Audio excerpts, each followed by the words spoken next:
Okay, so this is going to be a little mini series on the biceps. One of the questions I get most from clients, from people online, Facebook and the forums, is, more or less, I have lagging biceps. I really train them hard and they really lag. Now, fundamentally, I can usually see the problem in my clients straight away, is that they hadn't done a significant amount of compound lifts that recruit the biceps and stick a lot of stimulus through the biceps. And secondary, they don't fundamentally understand how the bicep works, which leads them to not really put any thought into how they do bicep exercises.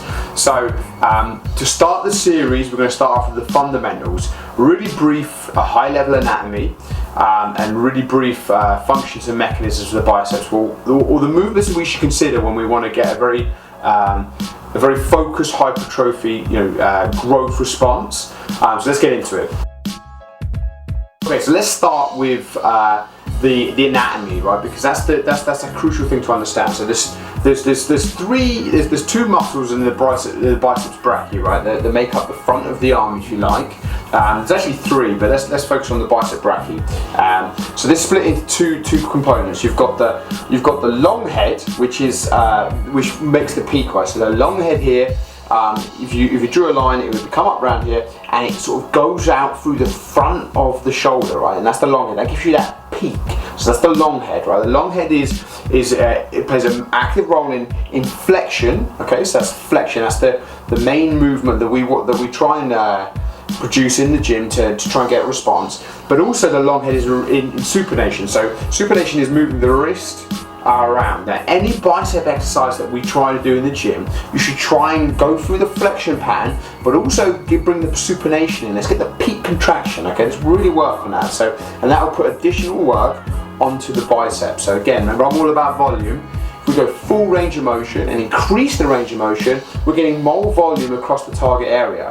So that's the first part of the bicep brachii.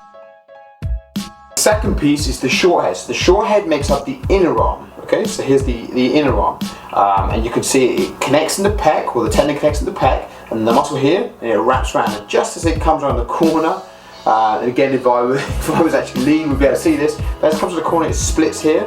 That's your short head. And again, short head. So any flexion that we do, right? Any flexion movement is going to recruit the short head. Or if you have your arm out and you're pulling in, this will recruit the short head.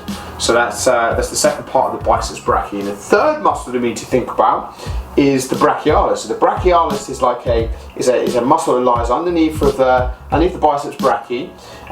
And again, if you increase the size of your biceps brachii, it'll actually make you increase the size of your brachialis. It will make your biceps brachii sit up a lot higher, right? So your peak will be brought up, which is exactly the kind of thing we want if we're focused on growing a bigger set of arms.